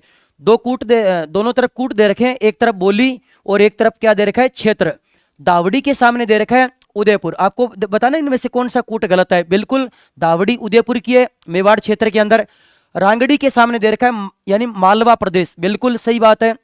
काठेड़ी के सामने दे रखा है भीलवाड़ा और 84 के सामने दे रखा है जयपुर व टोंक। काठेड़ी जब भी आती है तब आपको पता होना चाहिए यह बोली जाती है सर्वाधिक दक्षिणी जयपुर में। जयपुर का जो दक्षिणी हिस्सा है वहां सबसे ज्यादा कौन सी बोली का प्रयोग होता है, काठेड़ी। तो इसका करेक्ट आंसर आपका रहेगा सी नंबर। जो बात है ये क्या हो जाएगी, गलत रहने वाली है। चलते अगले एक बहुत ही बेहतरीन प्रश्न की तरफ। प्रश्न संख्या 35। निम्नलिखित कथनों पर विचार कीजिए। दो कूट दिए गए, कथन 1 व कथन 2। नीचे जाके कुछ यहाँ कूट दिए गए, इनमें से आपको सही कथन का आपको चयन करना है। बूंदी के प्रसिद्ध कवि सूर्यमल मिश्रण की रचनाओं में आड़ुती का प्रयोग हुआ, बिल्कुल सही बात है। आड़ुती भाषा यानी आड़ुती बोली का इन्होंने सर्वाधिक प्रयोग किया था। संत लालदास जी एवं संत चरणदास जी की रचनाएं मेवाती बोली, बिल्कुल दोनों की दोनों जो बातें हैं ये क्या रहने वाली है, सही रहने वाली है। दयाबाई की रचनाएं आ जाए चाहे सहेजोबाई की रचना है, ये भी विशेष ध्यान रखना है। दयाबाई की रचना चाहे आ जाए सहजोबाई, जैसे दया बोध हो जाएगी, जैसे सहज प्रकाश आपकी हो जाएगी 7 बार, ठीक है। तो ऐसी रचनाएं अगर आपको मिले तो हमेशा ध्यान रखना मेवाती भाषा। तो दोनों यानी जो कथन है बिल्कुल क्या है, करेक्ट आंसर। कथन 1 व 2 दोनों क्या रहेंगे, सही। इसका मतलब इसका राइट जो ऑप्शन है वो रहेगा ऑप्शन नंबर सी, इसका करेक्ट आंसर रहने वाला है। ये रहा अगला प्रश्न आपके सामने आ चुका है, प्रश्न संख्या 36 यानी 36 नंबर। निम्न में से कौन सी रचना श्री नथमल जोशी की नहीं है? बहुत ही बेहतरीन प्रश्न है। आपको कुछ नीचे रचनाएं दी गई है यानी कूट के अंदर, आपको बताना है इनमें से श्री नथमल जोशी की रचना कौन सी नहीं है। यहां विशेष ध्यान रखना है, नहीं पूछा है। आबे पटकी बिल्कुल है, सही बात है। दोहरा रो दोरी बिल्कुल सही बात है। परनायोडी कुमारी व 1 बीन 2 बीननी, ये उल्टा लिख दिया भाई, यहाँ पे उल्टा लिख दिया। इसका मतलब इसका तीनों रचनाएं नीचे वाली है, यहां इसने क्या कर दिया आपके साथ शब्दों से खेला है। तो यहां इसका करेक्ट आंसर है वो क्या हो जाएगा, सी नंबर आपका करेक्ट आंसर रहने वाला है। अगला प्रश्न आपके सामने प्रश्न संख्या 37। निम्नलिखित में से कौन सी रचनाएं लक्ष्मी कुमारी चुंडावत से संबंधित है? ये ध्यान रखना, यहां पूछा है कौन सी रचना है लक्ष्मी कुमारी चुंडावत से संबंधित है। बिल्कुल 1 नंबर दे रखा है गिर ऊंचा ऊंचा गड्ढा, बिल्कुल सही बात है। मेघमाला रचना इनकी नहीं है, ये विशेष ध्यान रखना। फिर आते हैं मूमल, फिर आते हैं केरे चकवारी बात, फिर दे रखा है 5 नंबर पे बुढ़ापा की सगाई। मेघमाला पुस्तक की अगर बात करें तो ये आती है अंबिका दत्त व्यास, ये आपको विशेष ध्यान रखना है, अंबिका दत्त व्यास। मेघमाला की अगर बात करें अंबिका दत्त व्यास की रचना है। हमेशा ध्यान रखना, शांति के लिए संघर्ष, राजस्थान का हृदय, टाबरारी बाता, डूंगर जी व जवाहर जीरी वाता, पाबू जीरी वाता, इस प्रकार की जो रचनाएं हैं वो आपको पता होना चाहिए किसकी, लक्ष्मी कुमारी चुंडावत की। इसका मतलब 1 नंबर सही बात है, 3 नंबर सही बात है और 4 नंबर सही बात है। नीचे वाली ये भी इसकी नहीं है। 1, 3 और 4, केवल 1, 3, 4, केवल ऑप्शन नंबर क्या रहेगा, करेक्ट आंसर रहने वाला है ऑप्शन नंबर आपका रहेगा 1 नंबर। अगला जो प्रश्न है दे रखा है ये आ गया आपके ज्योग्राफी। तो अगले सर आ रहे हैं, आपको ज्योग्राफी आपको कंटिन्यू रखेंगे। धन्यवाद, जय हिंद, जय भारत। नमस्कार। ग्रेड फर्स्ट के इस सॉल्यूशन में अभी रीजनिंग के प्रश्नों के बारे में देखते हैं। तो हमें कुछ प्रश्न दिए गए हैं कि अगर बी का भाई डी है तो बी सी से किस प्रकार संबंधित होगा। इस प्रश्न का उत्तर देखने के लिए कौन से कथन का यूज करना पड़ेगा इन दोनों में से, जिससे हमारे पास ये आंसर आना चाहिए कि बी सी से किस प्रकार संबंधित है। और हमें जो डेटा दिया गया है वो एक लाइन पहले मिल गई कि बी का जो भाई है वो कौन है, डी। अब कहीं ना कहीं हमें सी की आवश्यकता है और वो सी हमें जिस लाइन में मिल रहा है वो पहली लाइन में तो जरूर मिल रहा है। तो हम अगर इस चीज पे चलते हैं तो डी का जो पुत्र है ना, ये सी का पौत्र लगता है। तो डी का ये पुत्र है और सी का पौत्र है, तो सी यहां पर आ जाएगा हमारे पास में।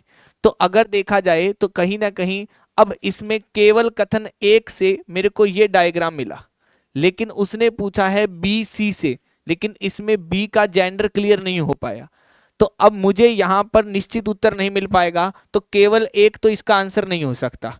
ठीक है, अब मैंने इस लाइन को जोड़ा कि डी की बहन कौन है, बी, तो बी कहीं ना कहीं सी की बेटी हो सकती है। इसका मतलब यहां पर 1 और 2 दोनों का योग कर दें तो 1 और 2 दोनों कथन मिलकर प्रश्न का उत्तर देने के लिए क्या है, पर्याप्त हैं। ठीक है, तो यहां पे आंसर होगा डी ऑप्शन हमारा। अगला प्रश्न कोडेड ब्लड रिलेशन का है। हमें यहां पर यह बताना है कि टी एस की मां होनी चाहिए, वो किस ऑप्शन में देखने को मिल सकती है। तो टी जो है वो एस की माता लगनी चाहिए, तो हमें ऑप्शंस पे जाना पड़ेगा और उसके डायग्राम्स को यहां पे बनाना पड़ेगा। उसके अकॉर्डिंग अगर हम देखते हैं तो सबसे पहला ऑप्शन क्या कहता है, एस भाग डब्ल्यू प्लस टी। एच भाग जी का अर्थ है कि एच जी की बेटी है, तो एस भाग डब्ल्यू का अर्थ होगा कि एस जो है वो डब्ल्यू की क्या होगी, बेटी होगी। और डब्ल्यू प्लस टी का मतलब है कि डब्ल्यू किसकी माता है, टी की। तो टी एस की मां है, ये इस ऑप्शन में कंफर्म नहीं है। आगे चलते हैं, एस प्लस डब्ल्यू का मतलब है कि एस जो है वो डब्ल्यू की मां है। तो अगर देखा जाए और W भाग T का मतलब है कि W किसकी बेटी है, G की, तो कहीं ना कहीं यहाँ पर W T की बेटी है, तो यहाँ भी निश्चित नहीं है कि T S की माता लगेगी। तीसरे ऑप्शन में चलते हैं, S भाग W का मतलब है कि S जो है वो W की क्या है, बेटी है। और W माइनस T का मतलब है कि W T का क्या है, पति है। अगर W T का पति है तो T W की पत्नी है।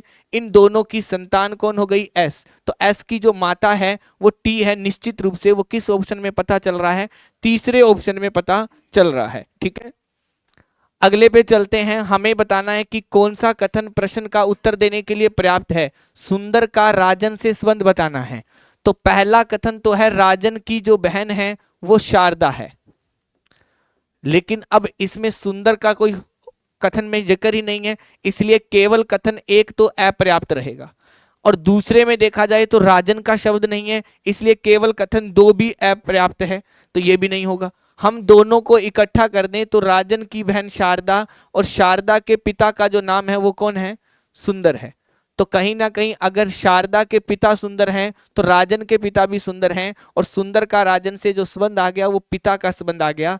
इसका मतलब 1 और 2 दोनों मिलकर इस कथन को पर्याप्त कर सकते हैं, मतलब कथन 1 और 2 दोनों ही क्या हैं, पर्याप्त होंगे। इस डायग्राम में त्रिभुज जो है वो पिताओं को प्रदर्शित कर रहा है, वृत्त जो है वो इंजीनियर को प्रदर्शित कर रहा है, और षटभुज जो है वो करदाताओं को प्रदर्शित कर रहा है, और आयत जो है वो रक्तदाताओं को प्रदर्शित कर रहा है। तो हमें यह बताना है कि कौन सी संख्या दर्शा रही है जो करदाता पिता हो लेकिन रक्तदाता नहीं हो। अब करदाता जो हमें दिखाई दे रहे हैं वो करदाता जो है वो इस षटभुज में है, इस सर्कल में, और वो उसके साथ में पिता भी जोड़ना चाह रहा है, तो पिता वाले हैं त्रिभुज में। तो इन दोनों में जो कॉमन नंबर है वो 36 और 55 है, लेकिन उसने कह दिया कि वो रक्तदाता नहीं होने चाहिए, तो रक्तदाता मैं इस हिस्से को छोड़ दूंगा, तो बाहर जो संख्या बचेगी मेरे पास में वो संख्या बचेगी 55। इसका मतलब इस प्रश्न का उत्तर भी क्या माना जाएगा, 55 ही होगा। ठीक है, अगला प्रश्न क्या कहता है, चलो देखो इस प्रश्न में क्या बोला है उसने, देखते हैं। कुछ चीजें इसके साथ में थी। एक कॉलेज में 917 छात्र हैं। अगर देखा जाए तो एक कॉलेज में जो 917 छात्र हैं और उसमें से 535 लड़के हैं, तो अगर 535 लड़के हैं तो इसका अर्थ है कि लड़कियों की संख्या 917 में से घटा दें तो ये बनेगी हमारे पास में 382। ठीक है, उसने कहा कि दिए गए आरेख में त्रिभुज जो है ना वो अंग्रेजी माध्यम में पढ़ने वाले 134 छात्रों को निरूपित करता है, और वृत्त जो है वो विज्ञान वर्ग में पढ़ने वाले 279 छात्रों को प्रदर्शित करता है, और आयत जो है वो लड़कियों को प्रदर्शित करता है, और लड़कियां हैं टोटल हमारे पास कितनी, 382। तो वो चाहता है कि आप हमें इसमें देखकर ये बताओ कि इंग्लिश मीडियम में विज्ञान वर्ग में, देखो इंग्लिश मीडियम में और विज्ञान वर्ग में ये हिस्सा पढ़ रहा है, और लड़के चाहिए, तो ये ऊपर वाली लड़कियां हैं और ये लड़के हैं। अब अगर देखा जाए तो हमारे पास इसके अंदर एक चीज है, वो ये चीज अवेलेबल है कि टोटल लड़कियां कितनी हैं, 82। तो अगर मेरे पास इस x की वैल्यू आ जाएगी तो फिर मेरे पास y की वैल्यू भी आ जाएगी। तो x की वैल्यू अगर मैं निकालना चाहता हूं तो वो वैल्यू जो मेरे को यहाँ पे दिखाई दे रही है वो है 24 प्लस x प्लस 94 प्लस 247। ये टोटल लड़कियां हैं और वो है 382।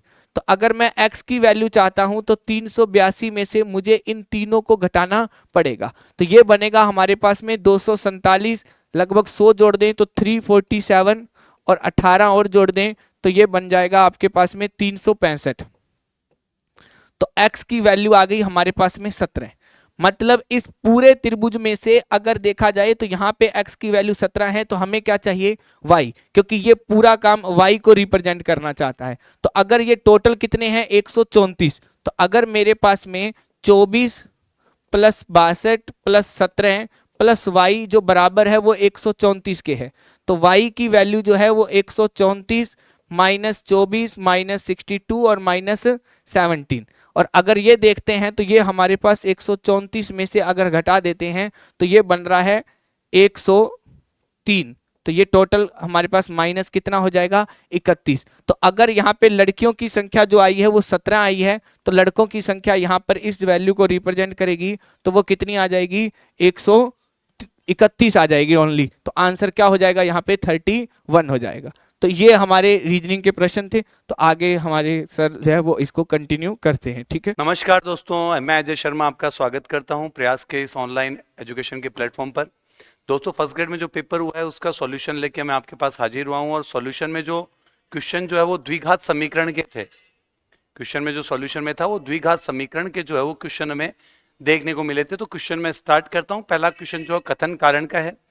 क्वेश्चन जो नंबर 1 है वो हमें क्या बोल रहा है, वो हमें ये बोल रहा है कि समीकरण x² प्लस 3x प्लस 5 के मूल काल्पनिक है। मूल काल्पनिक कब होते हैं? मूल काल्पनिक का तरीका ये होता है दोस्तों कि मूल काल्पनिक कब होते हैं, जब जो विविक्तिकर होता है ना उसका मान जो नेगेटिव होता है, d जो ना वो नेगेटिव होता है। मतलब विविक्तिकर का मतलब b² माइनस 4ac का मान जो है वो नेगेटिव होता है, तो मूल जो है वो काल्पनिक होते हैं। तो यहाँ पर आपको ये पता करना है कि अगर इसके मूल वास्तविक है वो काल्पनिक है तो आपको b² माइनस 4ac का मान निकालना पड़ेगा। तो यहाँ से आप चेक करो b² माइनस 4ac, a का मान तो आपको दिख रहा है यहाँ पर 1 है, b का मान यहाँ पर 3 है और c का मान यहाँ पर 5 है। अगर मैं यहाँ पर चेक करूँ b² माइनस 4ac तो b² माइनस 4ac कितना आएगा, b² माइनस 4ac। अगर ये मामला नेगेटिव आएगा तो इसके मूल जो काल्पनिक होंगे। तो 9 में से आपने अगर 20 को घटाया तो 9 में से 20 को घटाया तो यहाँ पर -11 आया। इसका मतलब ये जो द्विघात समीकरण आपको दे रखी है 3x² प्लस 3x प्लस 5, इसमें b² माइनस 4ac का मान नेगेटिव आ रहा है तो इसके मूल जो वो काल्पनिक होंगे। मूल काल्पनिक का मतलब है कि इसके रूट जो है, मूल काल्पनिक का मतलब होता है कि b² माइनस 4ac का मान क्या है, नेगेटिव है। सेकंड स्टेटमेंट बोल रहा है कि यदि किसी द्विघात समीकरण ax² प्लस bx में विविक्तिकर, यही तो बात अपन ने की थी, विविक्तिकर अगर ऋणात्मक हो तो मूल काल्पनिक होते हैं। तो इसका मतलब स्टेटमेंट ए भी सही है और स्टेटमेंट बी भी सही है और ये इसकी सही व्याख्या कर रहा है क्योंकि ये बता रहा है कि मूल काल्पनिक तब होते हैं जब b² माइनस 4ac का मान जो है 0 के बराबर होता है। ए और आर दोनों सही है और आर ए की सही व्याख्या कर रहा है। तो ऑप्शन नंबर ए जो है वो इस क्वेश्चन का करेक्ट आंसर होगा। Okay, question number 2, x plus y बराबर 10 है और x माइनस वाई बराबर 2 है। इसमें x बराबर जो है वो 4 होगा और y बराबर 6 होगा। मैं एक बार चेक कर लेता हूं। x प्लस वाई बराबर 6 है और x माइनस वाई बराबर जो है वो 2 है। 16 आउट अपन ने किया तो 2x बराबर कितना आया, 8 आया और x का मान कितना आ गया, 4 आ गया। x प्लस वाई का मान 6, x का मान 4 है तो y का मान कितना आ गया, 2। तो x का मान 4, सॉरी कितना हो गया, ये 6 और 2 8 हो गया। अच्छा ये 10 है x plus y. x plus y का मान जो है, एक बार वापिस अपन सॉल्व करते हैं। x प्लस वाई का मान जो तो है वो 10 है और x माइनस वाई का मान जो है वो 2 है। अगर मैं दोनों को सॉल्व आउट करूं तो ये 2x बराबर कितना हो गया, 12 हो गया।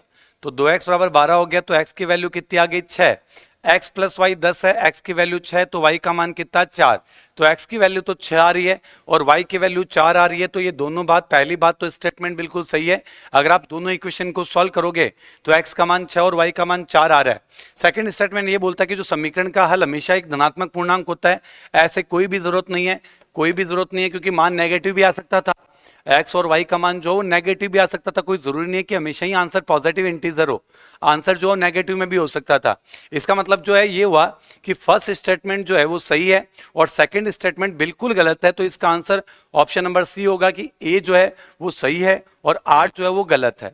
ओके, तो क्वेश्चन नंबर 22 का आंसर जो होगा वो ऑप्शन नंबर सी होगा। Question number 23, 2x plus 3y बराबर 5 जो है कि अपरिमित रूप से अनेक हल होते हैं। याद रखना, अगर कोई भी एक सिंगल इक्वेशन होती है तो उसके अनंत हल हो सकते हैं कि आप x बराबर 0 रख दो तो y का मान आ जाएगा, x बराबर 1 रख दो तो भी y का मान आएगा, x बराबर 2 रख दो तो भी y का मान आएगा, x बराबर 3 रख दो तो भी y का मान आएगा।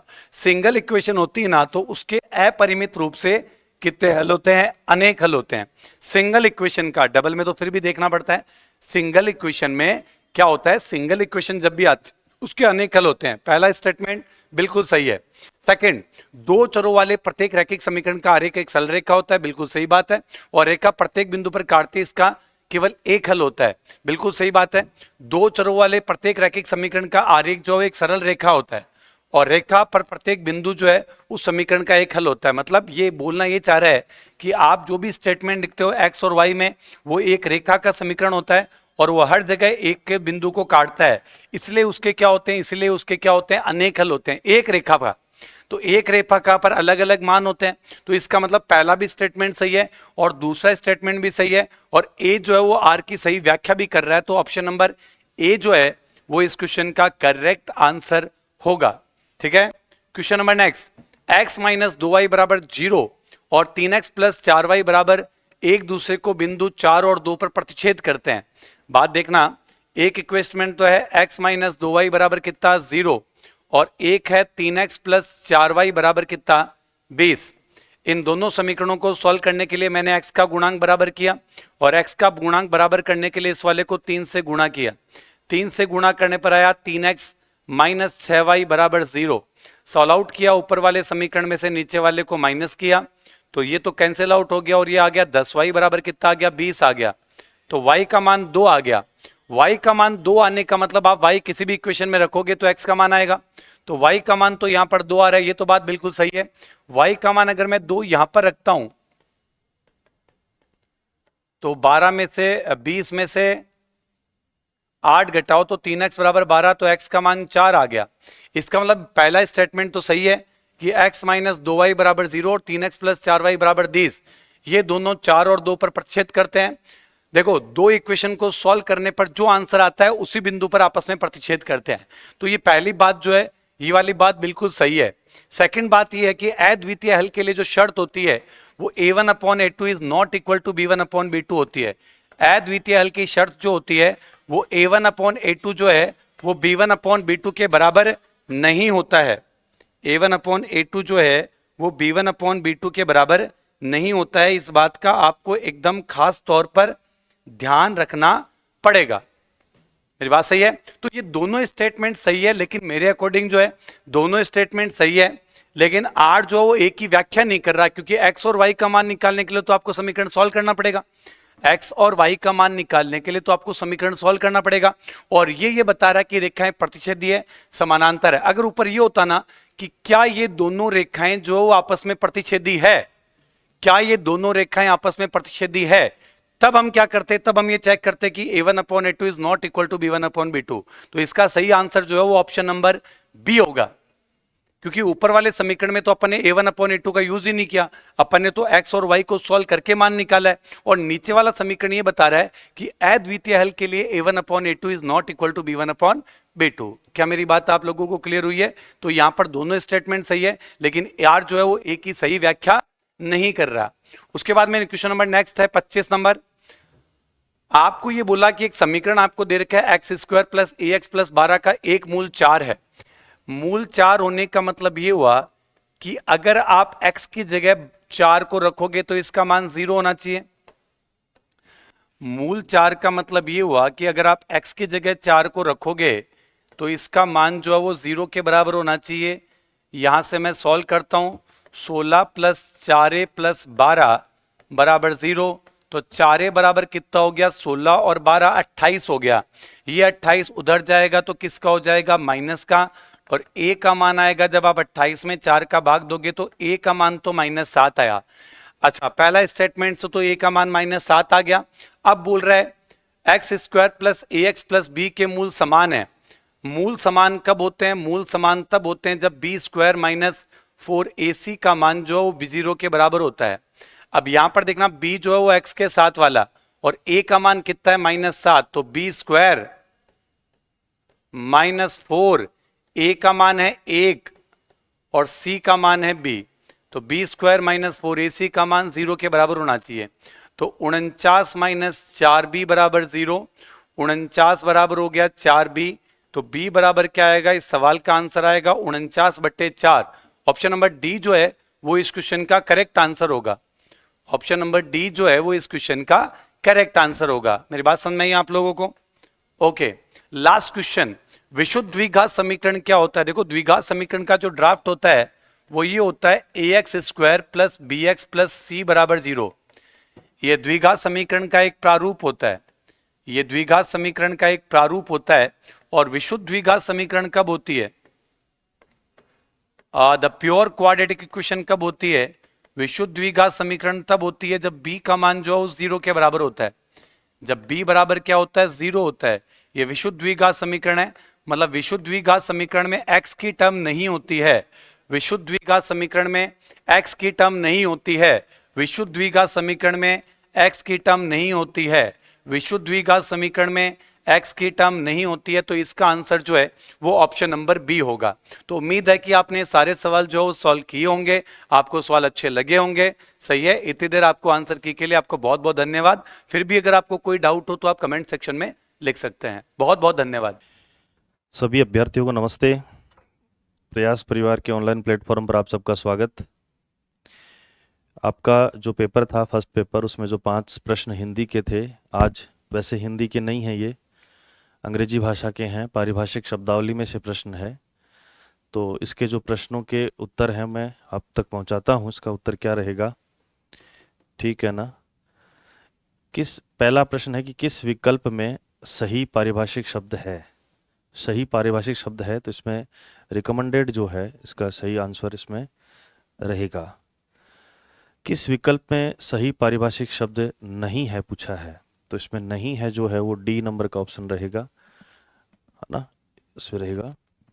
और किस विकल्प में हिंदी पारिभाषिक रूप सही नहीं है, तो इसका पूछा है, तो इसमें अपने को जो बताना है वो सब जस्टिस जो है वो नहीं है, तो इसका आंसर ये रहेगा। सही विकल्प बताइए कौन सा है, तो इसका जो है वो सही आंसर जो रहेगा वो 1 नंबर रहेगा। किस पारिभाषिक शब्द का हिंदी पर्याय ठीक नहीं है, तो इसमें ठीक नहीं है पूछा है, तो शेड्यूल शब्द जो है उसका ठीक नहीं है। इस प्रकार से ये 5 प्रश्न हिंदी के पारिभाषिक शब्दावली में से थे। क्योंकि मैं खुद हिंदी का शिक्षक हूँ, तो मुझे अंग्रेजी के अन्य शब्दों का आपको मैं स्पष्टीकरण नहीं दे पा रहा हूँ, तो मैंने आपके सिर्फ उत्तर आप तक पहुँचाने की कोशिश की है। और आशा करता हूँ कि आपका दिन भी अच्छा जाएगा और भविष्य भी अच्छा जाएगा। धन्यवाद। Guys, as you know, myself Praveen Swami, an innovative teacher of competitive English, welcomes all aspirants on the digital panel of Prayas Edu Hub Seeker. आज का जो अपना सेशन है उसमें इंग्लिश में जो टॉपिक्स डाले हैं, एक तो डाला अपना सिनोनियम वाला, एक है एंटोनियम, और एक आपके सिलेबस में टॉपिक है use of suffix and prefix, उपसर्ग और प्रत्यय वगैरह का जो यूज है, ठीक है, वो किस तरह से होता है, ठीक है, वो डाला हुआ है। लेटेस्ट के एग्जाम जो है उसमें पैटर्न कुछ चेंज आ रहा है, इस बात को ध्यान में रखते हुए मैंने प्रश्न पत्र को तैयार किया है, ठीक है। जैसे मोस्टली प्रश्न जो है या तो आपके कूट वाले आते हैं, मैचिंग वचिंग वाले, इस प्रकार से, ठीक है। लेटेस्ट एग्जाम पैटर्न के अनुसार कुछ बदलाव हो रहा है, वही है। ऐसे जो प्रश्न है जैसे मैचिंग टाइप वाले प्रश्न होते हैं वो दिखने में बड़े जटिल होते हैं, लेकिन 1 लाइनर क्वेश्चन होते हैं, उनकी तुलना में कहीं ना कहीं ये सरल होते हैं। जैसे इसी ट्रिक के आधार पे आपको बताऊं मैं, ठीक है। जैसे हमारे पास एक शब्द है, यहाँ पे क्या कह रहा है कि ए वाला जो कूट है उसको क्या बी से मैच करना है और किस आधार पे उसका एग्जैक्ट सिनोनिम उसका चुनाव करना पड़ेगा। जैसे इसमें आपको अगर लगता है कि 5 वर्ड यहाँ पे डाले हुए हैं, उनमें से अगर कई बार तो ऐसा होता है कि 1 से ही उत्तर आ जाता है, कई बार 2 से उत्तर आ जाता है, अधिकतम 3 हो सकता है, ठीक है।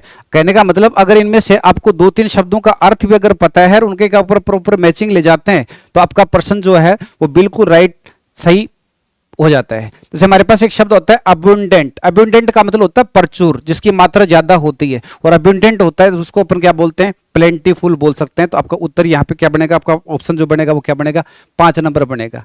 ठीक है। बिनेवोलेंट होता है वो होता है परोपकारी होता है। ठीक है, क्या होता है, परोपकारी होता है, उद्धार करने वाला व्यक्ति जो होता है उसको अपन क्या बोलते हैं, बिनेवोलेंट बोलते हैं। सही जो पार्ट अपना। ठीक है, तो अब इसका मैच करना, आपको सही जो उत्तर आपको मैच करना, तो बिनेवोलेंट होता है वो क्या होता है, जनरस होता है।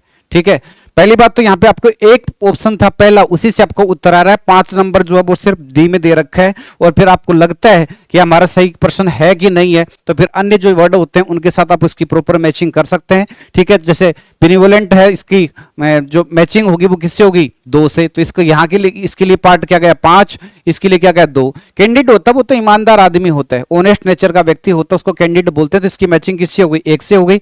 डिलीजेंट होता है वो होता है मेहनती, हार्ड वर्किंग, तो इसकी मैचिंग किससे हो जाएगी, 4 नंबर से। इलोक्वेंट जो वर्ड होता है वो होता है फ्लुएंट, जिसको अपन बोलते हैं। ठीक है, तो आपका मैचिंग किससे हो गई, 3 से। तो इसका सही जो क्रम गया वो किस रूप में जा रहा है, 5 2 1 4 3, 5 2 1 4 3। तो सही आपका उत्तर होगा वो कौन सा होगा, डी होगा। ठीक है, इसी क्रम में अगला प्रश्न अपना सेम इसी प्रकार से दे रखा अपना, वो कौन सा है, अबहोर जो होता है ये होता है घृणा। ठीक है, घृणा मतलब जानते हो, किसी घटिया चीज को देखकर हमारे मन में उत्पन्न गलाने युक्त भाव होता है, उसको अपन अबहोर कहते हैं। कंटेप्ट भी कह सकते हैं इसको अपन। ठीक है, लोथ भी कह सकते हैं, लोथसम भी कह सकते हैं, ऐसे शब्दावली इसके लिए आती है। तो अबहोर जो होता है ए, इसकी जो कंपैरिजन होगी या फिर मैचिंग होगी वो किससे होगी, हेट स्ट्रांगली। किसी चीज को अगर अपन देखें तो स्ट्रांगली किसी से नफरत करते हैं, उसको अपन क्या बोलते हैं, अबहोर बोलते हैं। एडवर्सिटी होता है वो संकट होता है। ठीक है, तो इसकी मैचिंग किससे हो जाएगी, ट्रबल से। एस्थेटिक होता है वो क्या है, आर्टिस्टिक। एजिटेट होता है, इसको अपन क्या बोल सकते हैं, स्टीयर अप। और ऑल्ट्रिस्टिक होता है ना, ठीक है, उसको अपन क्या बोलते हैं, अल्ट्रिस्टिक जानते हो ना, विश्वास करने वाला बोल सकते हैं। ठीक है, मतलब स्वार्थ रहित अवस्था जो होती है उसको अपन क्या बोलते हैं, अल्ट्रिस्टिक। तो इस प्रकार से इनकी मैचिंग बन जाएगी। तो ए का ऑप्शन, उसकी कनेक्टिविटी किससे हुई, 4 से। तो 4 जो है वो कौन से ऑप्शन में दे रखा है, ए ऑप्शन में। यही आपका सटीक उत्तर माना जाएगा। ठीक है, दिखने में बड़े जटिल है जो, लेकिन है इतने सरल। अगला जो पार्ट है अपना वो कौन सा है, देखें यहाँ पे एंटोनियम वगैरह है, विपरीत तार्थक जो शब्द हैं वो कौन कौन से हैं, उनका चुनाव करना है, उनका सिलेक्शन करना है। वही शब्द आ गया फिर से। डिलीजेंट होता है मेहनती, इसको अपन इंडस्ट्रियस भी कह सकते हैं, लेबरियस भी कह सकते हो। इनोवेटिव, क्रिएटिव, एक्टिव, अलर्ट, ये सारे हार्ड वर्किंग, ये सारे शब्द इसी के लिए आते हैं, किसके लिए आते हैं, डिलीजेंट के लिए। तो इनएक्टिव होता है या फिर सूद होता है, फिर लेजी होता है, उसका एंटोनियम होगा। तो डिलीजेंट का अपोजिट वर्ड होता है वो क्या होता है, लेजी होता है। ठीक है, एक ऑप्शन देखो बी में दे रखा है, पहला पार्ट कौन सा दे रखा है अपना, लेजी, कौन से ऑप्शन में दे रखा है, बी में। ठीक है, उसी प्रकार से थोड़ी देर पहले एक शब्द आया था, क्या, एक शब्द आता है इलोक्वेंट। इलोक्वेंट जानते हो, बोलने में अक्सर जिसमें धारा प्रवाहिता होती है उसको अपन क्या बोलते हैं, इलोक्वेंट बोलते हैं। ठीक है, तो इसमें इलोक्वेंट जो होता है इसके लिए अपन क्या बोल सकते हैं, जो इनआर्टिकुलेट होता है, सही तरीके से बोल नहीं पाता। ठीक है, उसको अपन क्या बोलते हैं, एंटोनियम हो गया, किसका हो गया, इलोक्वेंट का हो गया। तो सी ऑप्शन उसके लिए कौन सा बन गया, ये शब्द बन गया अपना। ठीक है, उसी प्रकार से हमारे पास देखें तो एक शब्द आता है हमारे पास फ्रेगाइल। ठीक है, फ्रेगाइल जानते हो, जिसको अपन अक्सर ब्रेक कर सकते हैं, तोड़ सकते हैं। ठीक है, उसको अपन क्या बोलते हैं, फ्रेगाइल। क्रमसी होता है वो स्थिर होता है। ठीक है, इसमें कम ज्यादा इसको किया नहीं जा सकता। तो इस आधार पे आपका सही जो उत्तर होगा वो कौन सा हो जाएगा, पी हो जाएगा। इसी क्रम में अगला जो प्रश्न अपना वो क्या कह रहा है, एंटोनियम वाला पार्ट आ गया। जैसे हमारे पास एक शब्द है, इसमें देखो जो जटिल शब्द हैं उनको छोड़िए आप, इनमें से 5 शब्द हैं तो इसमें 2 शब्द आपके लिए फेमिलियर होंगे। एक तो होता है हमारे पास, जैसे क्या होता है, एरोगेंट होता है। एरोगेंट जानते हो ना, घमंडी होता है। एरोगेंट मींस क्या होता है, घमंडी होता है। ठीक है, अब ये घमंडी जो शब्द होता है हमारे पास, एरोगेंट जो शब्द आ गया अपने पास, इसका क्या पूछा है, एंटोनियम पूछा है। एक तो घमंडी होता है, एक सादगी से जीवन यापन करने वाला व्यक्ति होता है, तो उसका एंटोनियम पूछा गया। इसका एंटोनियम क्या होगा, तो इसका एंटोनियम क्या बनेगा जी, अलग अलग पार्ट दे रखें तो इसका एंटोनियम क्या बन जाएगा अपना, हम्बल होगा। ठीक है, क्या बोल सकेंगे, हम्बल। या फिर आप दूसरा वर्ड दे रखा है हमारे पास, क्या दे रखा है, क्लियर दे रखा है।